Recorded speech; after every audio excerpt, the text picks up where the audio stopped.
So the Academy Awards happened last night, and it was less of a failure than usual. It was more entertaining than usual. Sure, it was still like 9 hours long, but it had its moments. Oppenheimer walked away with Best Picture last night.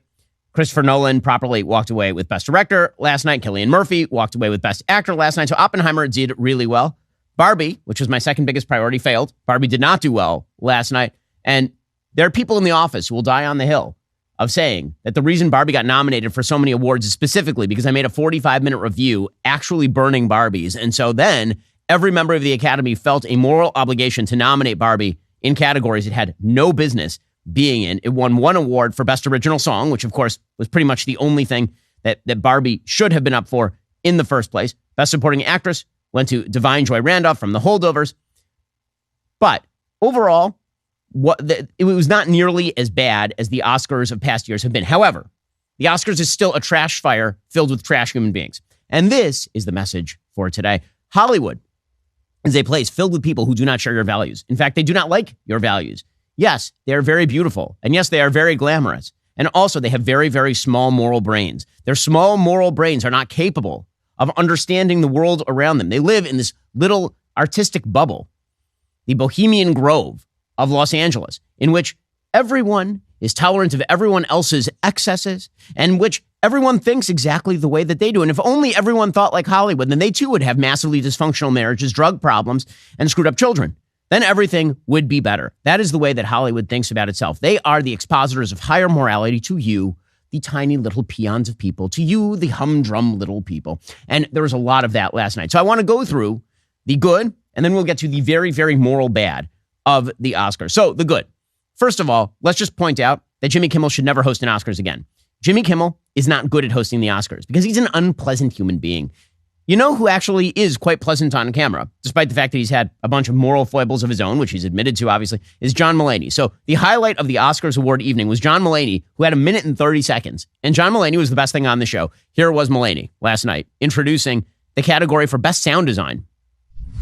Now the Oscar for Achievement in Sound. You know, for years, movies didn't have sound, and then they figured it out. Some people say that the silent era was the golden era of film. These people are difficult and insane. Without sound, we wouldn't have been able to hear such classic lines as, "You're gonna need a bigger boat. I'll have what she's having." And he was in the Amazon with my mother when she was researching spiders just before she died. Or what about that moment in Field of Dreams when we hear, "If you build it, he will come." And then Costner does it. He builds a baseball field. Well, I guess he doesn't build it. He mows down corn, and then there is a field. And then he's like, "I'm going to watch Ghost play baseball." And the bank is like, "You want to pay your mortgage?" And he's like, "Nah, I'm going to watch Ghost play baseball." And then he finds James Earl Jones, who wrote The Boat Rocker, which I thought was a real book deep into my 20s. And he's like, "People will come, Ray. He's the only one with a financial plan." But what's weird is Timothy Busfield pushes little Gabby Hoffman off the bleachers, and she falls down, and she's unconscious. Then Burt Lancaster is Moonlight Graham, and he comes up and he pats her on the back a couple times, and he's like, "Hot dogs stuck in the throat." And then he can't go back in the game, because I guess there's a rule in Ghost Baseball that if you leave the field at any point to become an elderly ghost and do the Heimlich maneuver, you can't return to the field. I love Field of Dreams. That should win Best Picture, though they'll probably go with one of this year's. Here are the nominees for Achievement in Sound. So that was the best thing at the Oscars last night by far, and he should definitely host the Oscars next year. Again, I'm going to do some highlights here because it wasn't all bad last night. Ryan Gosling performing I'm Just Ken, because again, the Barbie movie is actually about how Ken is better than Barbie. Here is Ryan Gosling performing this, and this is, you know, kind of a throwback to a time when the Oscars was a little fun.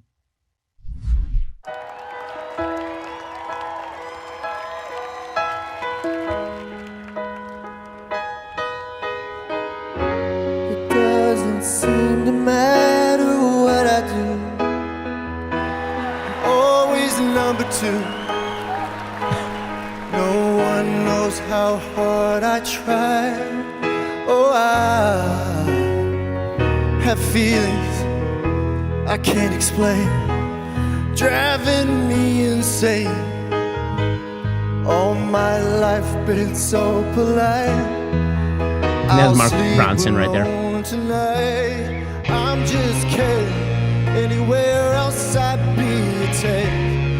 Is it my destiny to live and die a life? Yeah, this is I'm just kidding. Where I see love, she sees okay. So red. What will it take? honestly, this is this was one of the better things at the Oscars, and then obviously everybody pointing out that he goes down into the crowd, and then he's singing with Emma Stone, who he was in with. He was in La La Land with. Okay, fine. So this is what the Oscars used to be, was actually stars doing star kind of things. And again, I hated Barbie, but this was actually entertaining and somewhat interesting.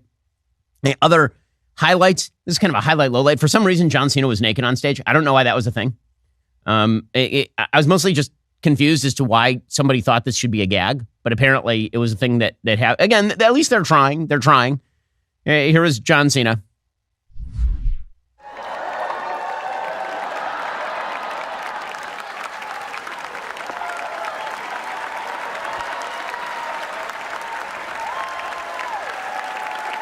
Now, maybe this should have been low lights, actually. It was awkward.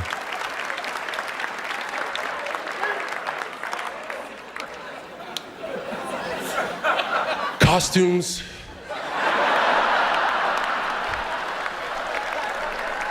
They are so important. Maybe the most important thing there is. I can't open the envelope without The nominees for Best Costume Design are... Okay, so, yeah, I mean, again, at least they are trying. We'll get some more on this in just a moment. First, the financial experts said we were in the clear. While experts anticipated rate cuts, inflation in the United States remains a significant economic concern. Think about it. The United States right now is in the hole by $34 trillion. But we're going to keep spending, we're going to keep printing, and that's going to keep pushing up those prices. So, you can bury your head in the sand, or you can do something about it. Diversification, always a smart financial strategy. Diversify a portion of your savings into gold with Birch Gold Group. Gold is your hedge against inflation. Birch Gold makes it easy to own. They'll help you convert your existing IRA or 401k into a tax-sheltered IRA in gold. You're not going to pay a penny out of pocket. Gold is part of my savings strategy. I get it from Birch Gold. They've been the exclusive gold partner of the Daily Wire for over 7 years now, literally helping thousands of our listeners. They can help you as well. Text BEN to 989898. Get your free info kit on gold. Then talk to a precious metal specialist about protecting your savings from persistent inflation with gold. Text BEN to 989898. Right now, diversification, always a smart strategy. Text BEN to 989898 to get started. Okay, now we get to the bad. So, the Oscars is always filled with dumb politics, like terrible, stupid politics. And it included the usual kind of litany of left-wing garbage. There's a point where Jimmy Kimmel, for example, gets up and he reads a Trump post because this is what Donald Trump does, was live posting on Truth Social about the Oscars. And here was Jimmy Kimmel just doing sort of a rote, dumb late-night joke about Donald Trump. And again, no jokes about Biden. There's one joke about Trump, really. They tried to keep it to a minimum, to be fair. But here was Kimmel last night going after Trump. I just got a review, and has there ever been a worse host than Jimmy Kimmel at the Oscars? His opening was that of a less-than-average person trying too hard to be something which he is not and never can be. Get rid of Kimmel and perhaps replace him with another washed-up but cheap ABC talent, George Stephanopoulos.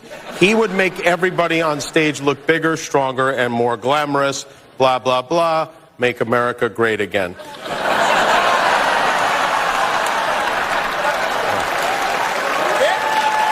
Okay, now, see if you can guess which former president just posted that on Truth Social. Anyone? No? Well, thank you, President Trump. Thank you for watching. I'm surprised you're still watching. Isn't it past your jail time? And then, of course, you get the obligatory jersey. Here's the thing. That joke, and then everybody's, because he's been indicted a lot. Oh, we love when he's indicted because even though it's not legal, but yeah, and it's corrupt. But okay, so here's the thing. That joke was done by the time he said Trump. Right? Because it is funny that Donald Trump posts on Truth Social about it. But instead of just letting it go there, he has to get that last little stupid jab in because that's, of course, what Jimmy Kimmel does. But that's not really where the moral lack at the Oscars came up. The moral lack at the Oscars came up because Hollywood has decided to root for Hamas. That is not a great shock.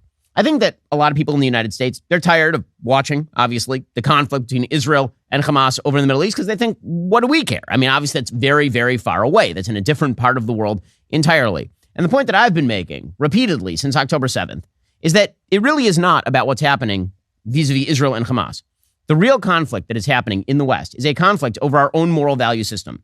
If we cannot see the distinction between Israel and Hamas, and if there are hundreds of thousands of young people marching in the streets in support of an actual honest-to-God genocidal terror group that rapes women and murders babies and throws gay people off of buildings and does all of those sorts of things on the routine, and they wish to maintain control of the Gaza Strip, and you are rooting for them, this says something about the vacuum at the heart of the West. That if, in fact, there is a moral conflict over that particular conflict, that demonstrates a lackluster moral center in the West that is going to lead to the dissolution of the West as a whole. Any civilization that cannot tell the difference between Israel and Hamas is a civilization that is doomed to decline and disrepair. Okay, that's the case that I've been making since. So naturally, Hollywood is on the side of Hamas. So there are a bunch of idiots, moral idiots, who are wearing around Gaza ceasefire pins. Now, understand, when they're calling for a ceasefire, what they really mean is they want to leave Hamas in place in the Gaza Strip. Hamas is currently holding 134 hostages. We don't know how many are alive and how many are dead. They're currently holding women and the elderly in captivity and babies in captivity. They have raped an enormous number of these women who are coming back. And they're rejecting every ceasefire possible. So when these people wear a ceasefire pin trying to put pressure on Israel, they're neglecting, of course, the point, which is that Hamas has rejected every ceasefire proposal that takes them out of power. So Billie Eilish, who is just an idiot on she can sing and she's a moron. She was wearing a ceasefire pin. She's not the only one. There are a bunch of these dolts who are wearing ceasefire pins at the Oscars. Mark Ruffalo, of course. Mark Ruffalo is just a full-on anti-Semite at this point. Mark Ruffalo has been anti-Israel and anti-Semitic for years and years and years. There were 0 pins in favor of the hostages who are currently being held. Right? That was the big thing right after October 7th. There are a lot of people who are wearing yellow pins in solidarity with the hostages. That's been completely forgotten, including the 6 American hostages who are currently being held in the Gaza Strip. But they are full standing for Hamas. There were protesters outside of the Oscars in favor of Hamas. Honestly, I don't know why they bothered. All the protesters could have been inside. I mean, a majority of Hollywood is in support of Hamas at this point. So these protesters held up the start of the event for a few minutes, apparently. And then, of course, the greatest exemplar of a person with not only no moral character and no moral spine, but anti-morality is Jonathan Glazer. So Jonathan Glazer is the director of a movie called Zone of Interest. Zone of Interest is an excellent film. Zone of Interest, based sort of on a Martin Amis novel, is about the Hess family. Rudolf Hess was the head of the Auschwitz concentration camp. And the movie Zone of Interest, for which he won a Best International Oscar, the movie is about the Hess family and them living at Auschwitz in a house. And the entire movie is just them at the house. And the Holocaust doesn't exist, except that we all know the Holocaust exists in the background. You'll see a smokestack, or you'll hear people screaming randomly in the background. You'll hear people being shot far away. And the movie is really good because what the movie is demonstrating is how easy it is for people to ignore a Holocaust that's happening and that they are benefiting from so long as they benefit from it and get to enjoy their lives. The entire movie is about the banality of evil. The problem is that Jonathan Glazer wins the Oscar, and we'll listen to what he has to say. Jonathan Glazer is the villain in his own movie, and he doesn't even know it. So here is Jonathan Glazer getting up there and then, of course, ripping the state of Israel for defending itself against genocidal anti-Jewish terrorists. All our choices were made to reflect and confront us in the present, not to say, look what they did then, rather look what we do now. Our film shows where dehumanization leads at its worst. It shaped all of our past and present. Right now, we stand here as men who refute their Jewishness and the Holocaust being hijacked by an occupation which has led to conflict for so many innocent people. Whether the victims of October the 7th in Israel or the ongoing attack on Gaza, all are victims of this dehumanization. How do we resist? Alexandra Bistron-Kaladziejczak, the girl who glows in the film as she did in life, chose to. I dedicate this to her memory and her resistance. Thank you. Okay, so that guy is moral trash. The reason he's moral trash is when he says he wants to refute the Jewishness of him and people who are up there, refute their Jewishness and the use of the Holocaust in order to defend what Israel is doing right now. He's the villain in his own film. Did you know a baby's heart begins to beat at just 3 weeks? At 5 weeks, that heartbeat can be heard on ultrasound. That can sometimes be the only defense for the baby in the womb. That's where Preborn steps in. Preborn rescues 200 babies every day from abortion, simply by providing moms with an ultrasound. After hearing her child's heartbeat and seeing its perfectly formed body in the womb, she's twice as likely to choose life. By 6 weeks, the baby's eyes are forming. By 10 weeks, a baby is able to suck his or her thumb. Preborn needs our help to save these precious lives. For just $28, you could be the difference between the life or death of a child. If you become a monthly sponsor, you'll receive stories and ultrasound pictures of the lives you helped save. All gifts are tax deductible. 100% of your donation goes toward saving babies. To donate, dial pound 250, say keyword baby. That's pound 250 baby, or go to preborn.com/Ben. Again, that's preborn.com/Ben. It's the best thing you're going to do all day. You're helping to save children. Go right now and dial pound 250, say keyword baby to get started helping out my friends over at Preborn, or head on over to preborn.com/Ben and give generously. There's a thing that happens on the left wing. There's an author named Dara Horn who's written a book called People Love Dead Jews.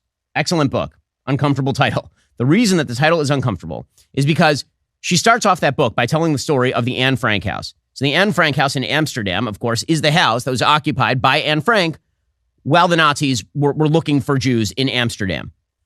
And in the modern day, there's a museum there. And a few years ago, there was a major controversy at the Anne Frank house. The major controversy was that there was a kid, a young Orthodox Jewish kid, who was at the front door as a greeter at the Anne Frank house in Amsterdam. And he was wearing his kippah. And people got uncomfortable with him wearing his kippah. And the Anne Frank house told the Jewish kid to cover up his yarmulke. They told him to wear a baseball cap. And Dara Horn's point here is that people love dead Jews. In other words, the best Jews are the ones who are silent and dead. The ones who actually are living and standing up for their own ability to live. The ones who actually defend themselves, those are the ones who make people like Jonathan Glazer very uncomfortable. So the entirety of Zone of Interest is about the absence of Jews. Not a Jew appears in Zone of Interest, his film. The Jews are silent. The best Jews, according to Jonathan Glazer, are the ones who are nameless, faceless, and dead. Those are the ones who are really good because they're victims.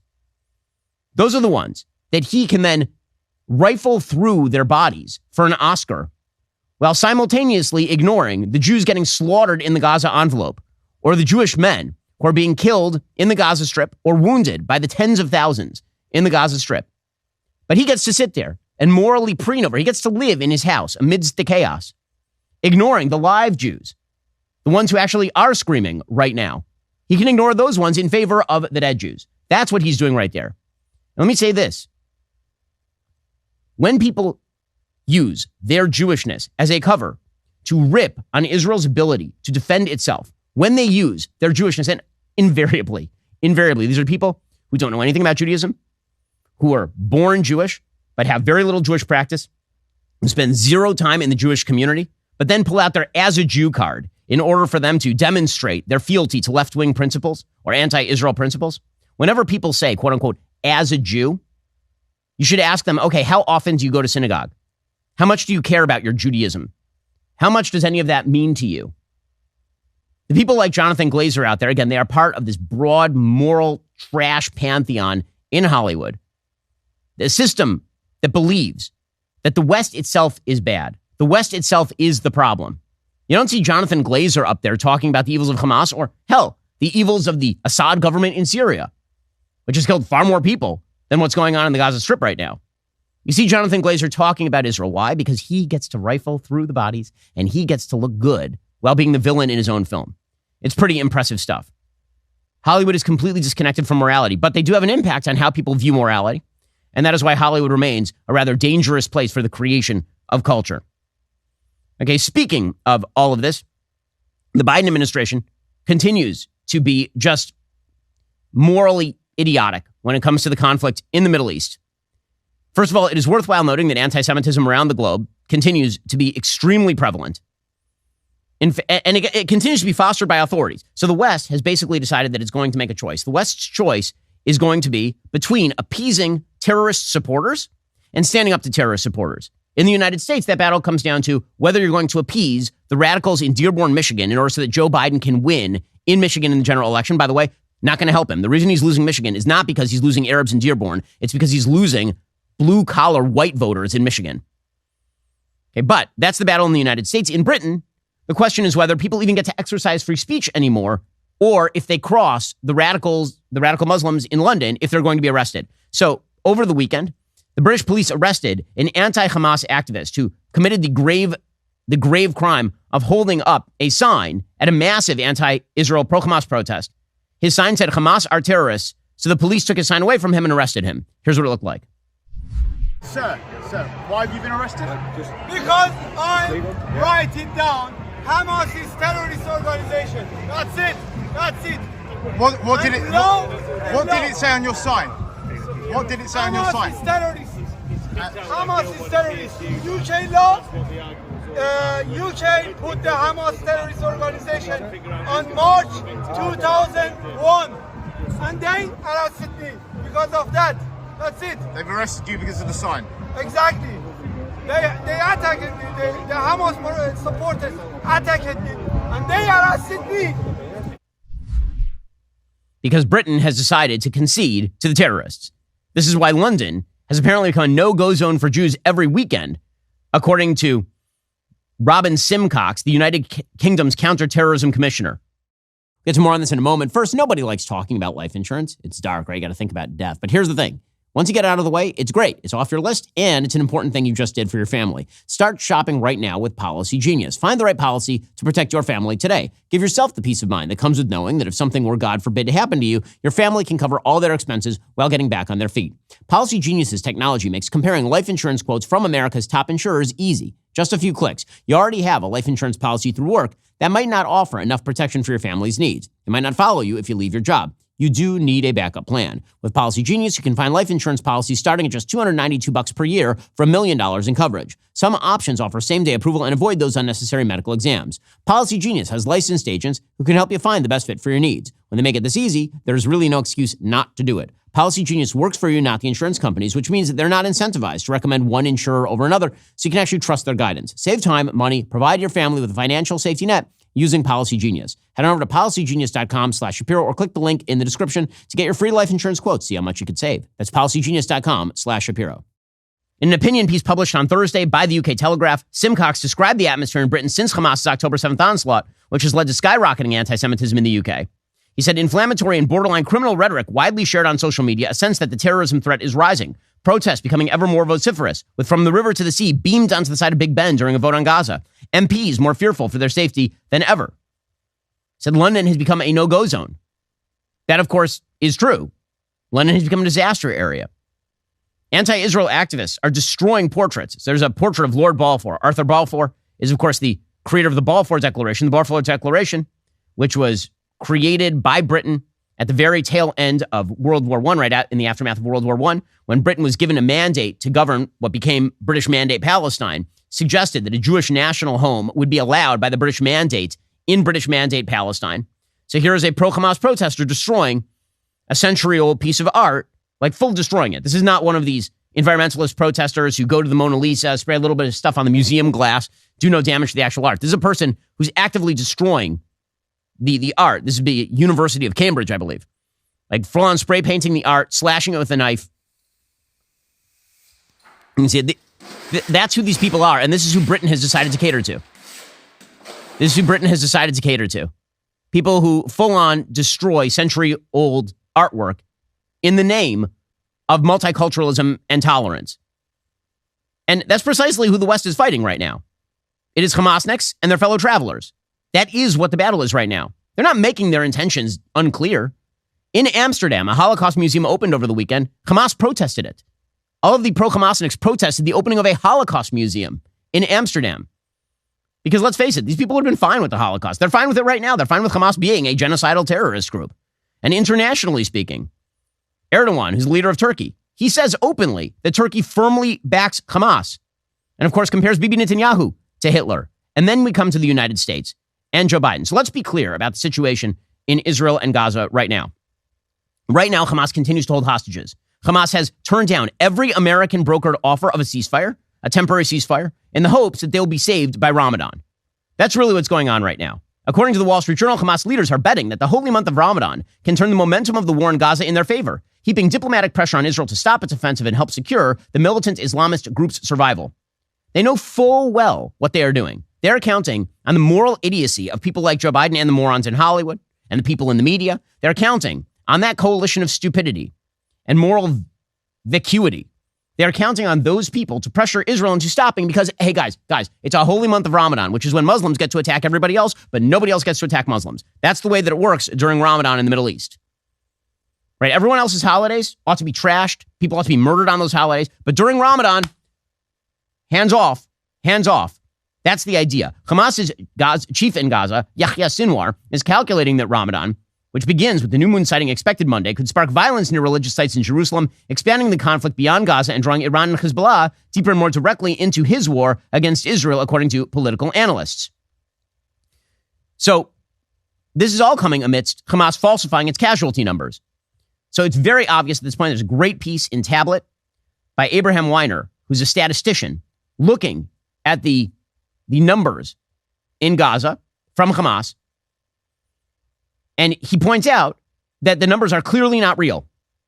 If Hamas's numbers are faked or fraudulent, there may be evidence in the numbers themselves that can demonstrate it. And as you see, there actually is. They've been reporting linear deaths every single day. Every single day. It's like a perfect arithmetic line. That is not how death counts work. As we've pointed out before, when things happen, like down here in Florida, there was a tower that collapsed in Surfside and it killed a bunch of people.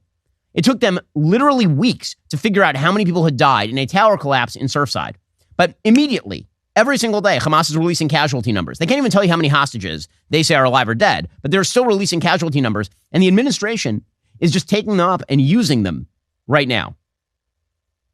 As this columnist writes, this regularity is almost surely not real. One would expect quite a bit of variation from day to day. In fact, the daily reported casualty counts over this period averages 270 plus or minus about 15%. This is strikingly little variation. There should be days with twice the average or more, and others with half or less. Perhaps what is happening is the Gaza ministry is releasing fake daily numbers that vary too little because they don't have a clear understanding of the behavior of naturally occurring numbers. Unfortunately, verified control data is not available to formally test this conclusion, but the details of the daily counts render the numbers suspicious. This is exactly right. The number of children, by the way, reported to have been killed is totally unrelated to the number of women who are reported to have been killed, which is super weird because the women and the children should be in the same rooms together. The daily number of women casualties, again, should be highly correlative with the number of non-women and non-children as well.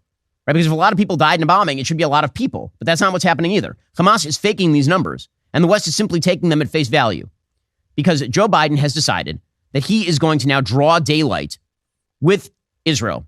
The way he's going to do this and look okay to his liberal Jewish donors and liberal Jews who wish to remain voting Democrat is he's going to pretend that the conflict in Gaza is about Bibi Netanyahu. He understands that a lot of American Jews who are on the left don't like Benjamin Netanyahu, the leader of the current Israeli government.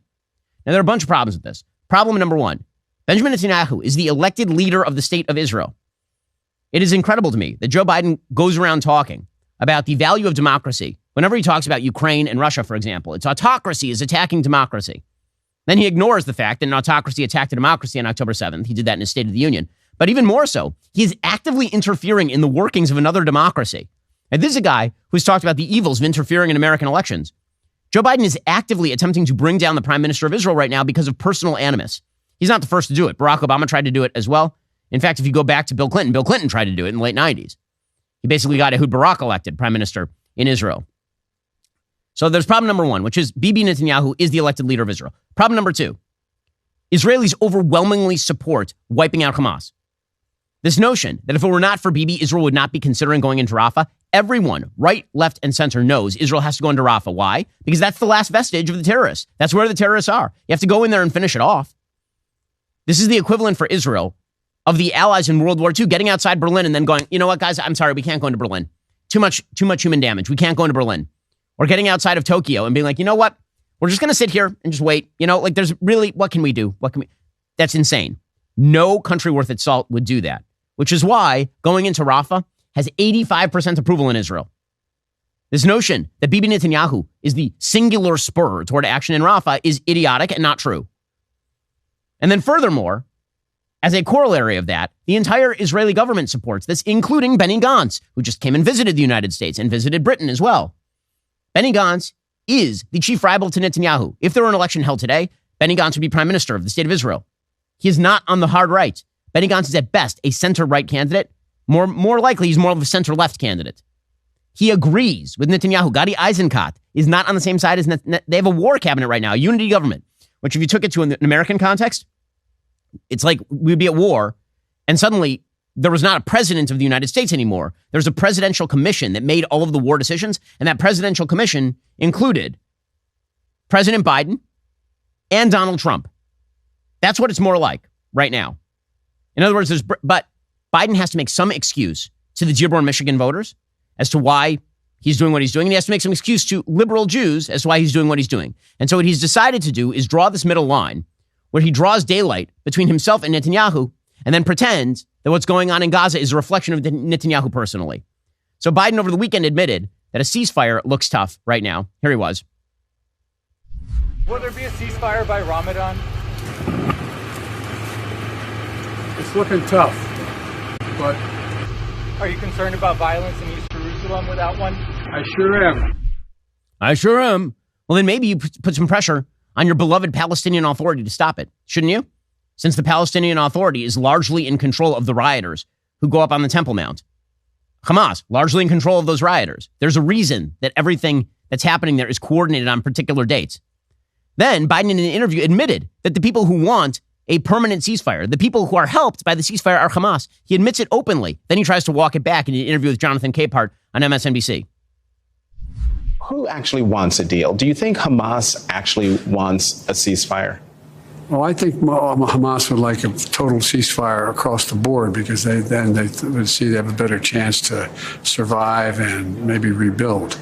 But that's not what I think. The vast majority of people think you have to look.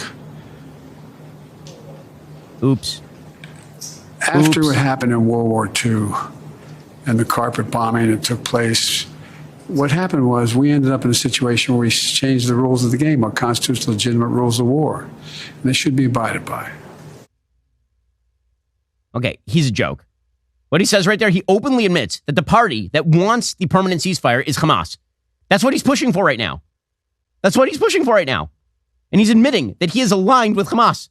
And then he has to try and walk that back by suggesting that Israel is engaging in carpet bombing of Gaza. That is the stupidest proposition in military history. Israel is not engaging in carpet bombing. If Israel were engaging in carpet bombing, there would be 1 million Gazans dead. Not the fake 30,000 being reported by Hamas. Millions. These cities that Israel has taken, places like Gaza City or Khan Yunis, these are places with 600,000 people, 450,000 people. Carpet bombing? Is he out of his mind? I mean, he is. He doesn't have much of a mind left. Then Biden warns of a red line. So the last time a Democratic president drew a red line, it was with regard to Bashar Assad using chemical weapons against his own people in Syria. That was Barack Obama. Then he proceeded, of course, to walk away from the red line and hand complete control of Syria over to the Russians, which has worked out fantastically for everyone. But here is Joe Biden drawing a red line and then saying that nothing will happen if the red line is crossed. So again, he's discombobulated, he's confused, and the reason is because he is pandering to his far left base. Do you have a red line? For instance, would invasion of Rafah, which you have urged him not to do, would that be a red line? It is a red line, but I'm never going to leave Israel. The defense of Israel is still critical. So there's no red line. I'm going to cut off all weapons so they don't have the Iron Dome to protect them. They don't have. But there's red lines that if he crosses, and he cannot have 30,000 more Palestinians dead.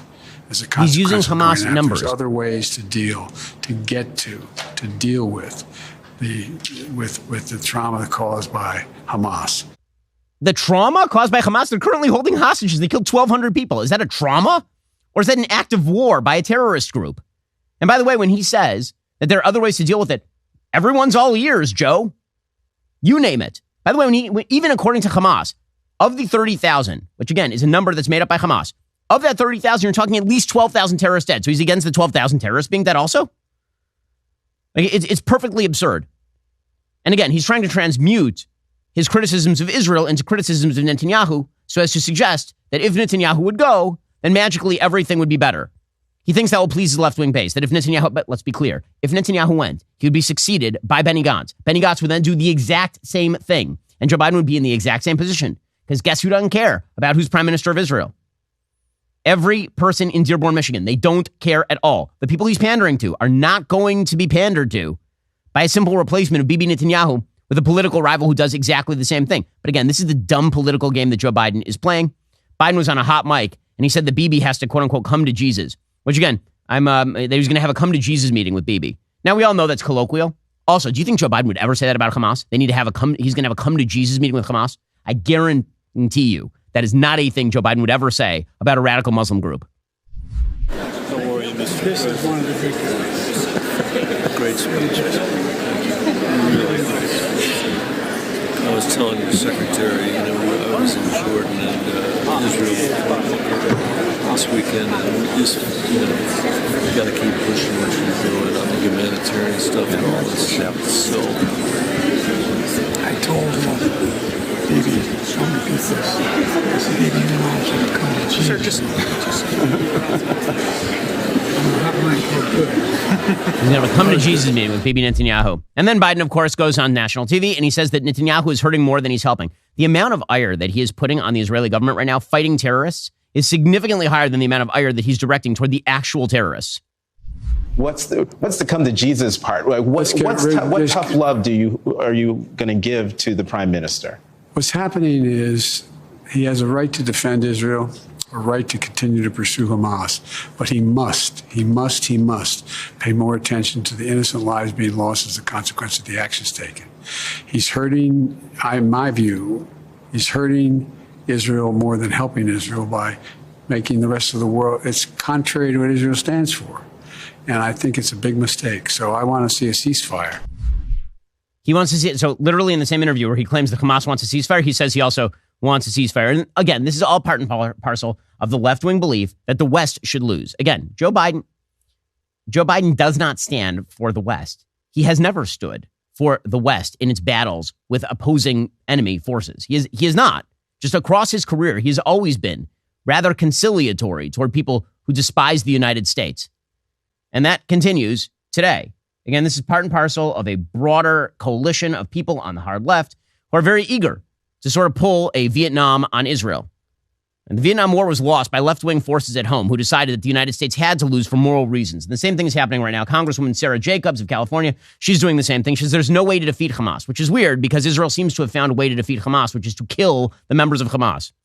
Let's get into what Molly was talking about right there. We have the president who said, look, we're going to build this pier.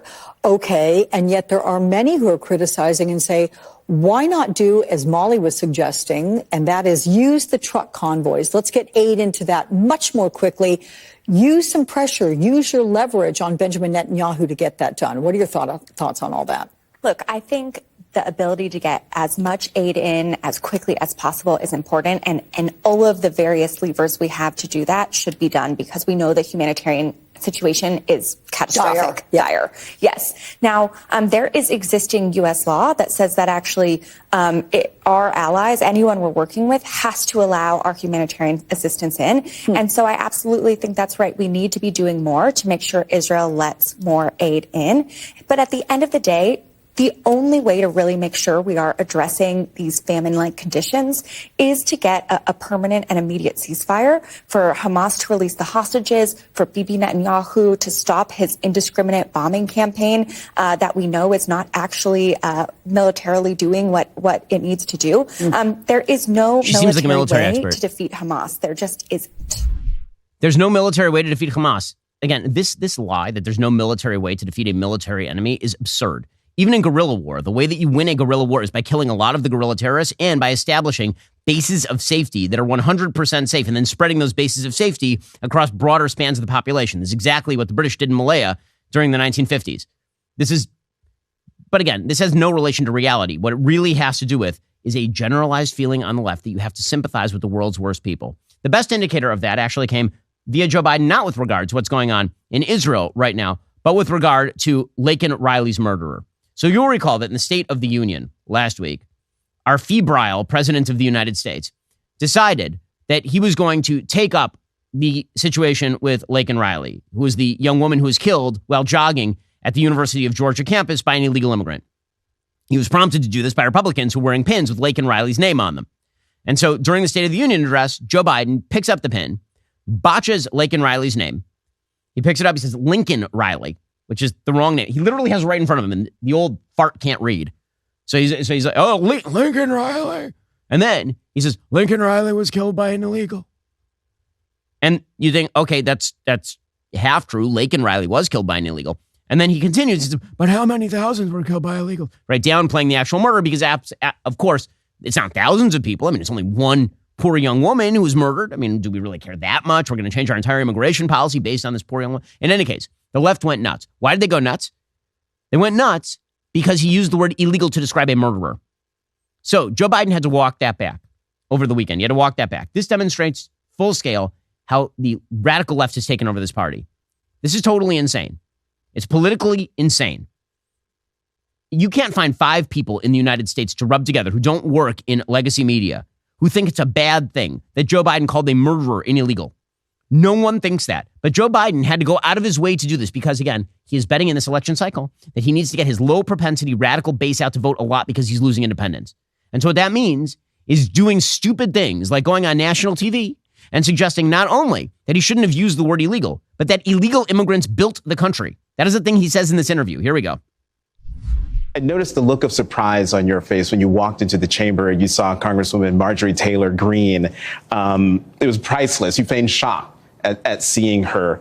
But during your response to her heckling of you used the word illegal when talking about the man who allegedly killed Laken Riley. An undocumented person. And I shouldn't have used illegal. It's undocumented. And look, when I spoke about the difference between Trump and me, one of the things I talked about on the border was that the way he talks about vermin, the way he talks about these people polluting the blood. I talked about what I'm not going to do, what I won't do. I'm not going to treat any of these people with disrespect.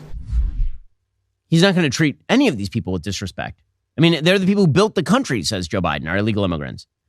This is a party that's lost its moral moorings. This is a party where Joe Biden is spending more time ripping on the elected prime minister of Israel, fighting for the survival of his country against Iranian-sponsored proxy terror groups. He spends more time ripping on Netanyahu, even as Israel ships in trucks filled with aid, but there ain't no one to drive them because it turns out Hamas is hijacking all of them. And then he spends his time defending illegal immigrant murderers because we wouldn't want to call an illegal immigrant murderer an illegal immigrant. That would be bad. We can't say that that person's an illegal. That person's undocumented, and undocumented people built this country. The sympathy level for the actual victims is gone from the Democratic Party because, again, in the victimizer categorization that the left performs, anybody who is a member of an identity group that does not match with the left's identity hierarchy must immediately be cast as the victimizer or irrelevant. Those are the only 2 choices on the table. We'll get to more on this momentarily. First, the iconic Leftist Tears tumbler. It's back. Oh, yes. Behold its glory. Everyone wants one. There's only one way to get it, by becoming a Daily Wire Plus annual member. Not only does your annual membership give you unparalleled access to ad-free, uncensored shows from your favorite Daily Wire hosts, on-demand hit movies, series, groundbreaking documentaries, now that membership also includes our Leftist Tears tumbler. Soccer moms have their Stanleys, but you're raising the bar with the iconic Leftist Tears tumbler. New Daily Wire Plus Insider annual members get that tumbler for free, or put your money where your values are and join us on the front line in the fight to reshape culture with an all-access pass. Get 2 Leftist Tears tumblers for free, 2. Join now. Get your free Leftist Tears tumbler at dailywireplus.com. Okay, meanwhile, now, Joe Biden, obviously, he's pandering to his left because he believes that he is going to lose. He's trying to hide that by saying over and over that he's winning. So over the weekend, he was asked specifically about his poor polling numbers, and then he tried to meander his way around the question. So, President, what's your message to Democrats who are concerned about your poll numbers? My poll numbers, the last 5 polls you guys don't report, I'm winning 5 in a row. You guys only look at the New York Times. They're a great paper. I'm winning. He's not actually winning. In the Real Clear Politics polling average, Donald Trump is up by about 2 points. And in the last 5 polls, he is up in the Emerson poll, 49 to 51. He's up 51-49 over Trump. In the Emerson poll, he's down 44-42. In the Economist poll, he's up by 1. In the Morning Consult poll, 44-43. And Trump is up 52-48 in the CBS News poll.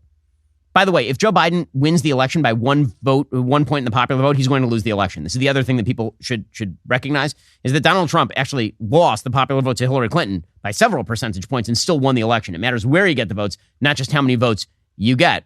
Joe Biden, for his part, has cut a new ad. The ad basically acknowledges that he is incredibly old. If you find this convincing, then, I suppose more power to you. Here we go.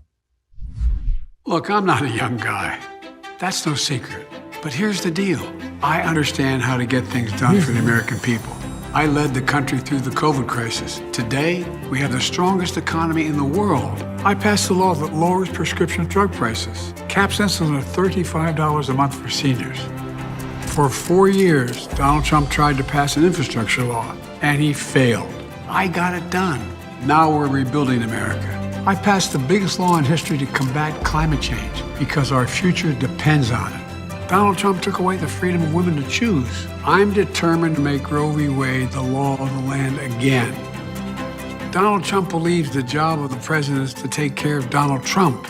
I believe the job of the president is to fight for you, the American people, and that's what I'm doing. I'm Joe Biden, and I approve this message. Can we do one more take? Look, I'm very young, energetic, and handsome. What the hell am I doing this for? Approved by Joe Biden. What I love most about that commercial is that there is not a take of him longer than 2.5 seconds.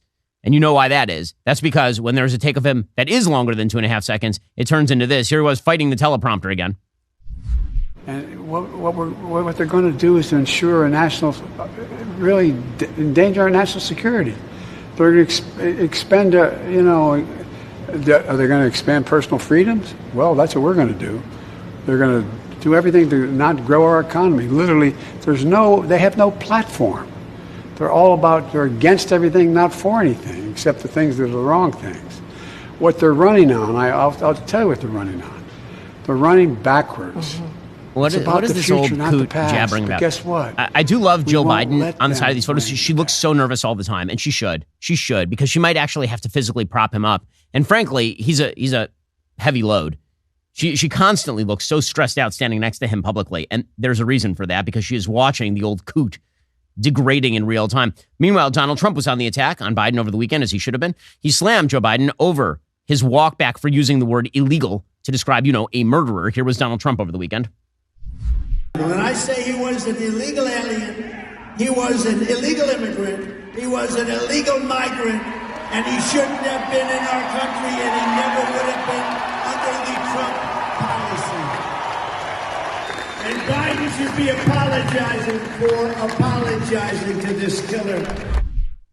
That is correct. He should be apologizing for apologizing to that killer. And by the way, that's going to be a Republican campaign ad from now until the election. I think people are forgetting that in 2004, George W. Bush won the election on the basis of suburban moms who were afraid for their safety after the terror attacks of 9/11. And Trump is not wrong when he says that suburban women should be afraid for their safety, given the fact that Joe Biden has allowed millions and millions and millions of illegal immigrants into the country without any vetting whatsoever.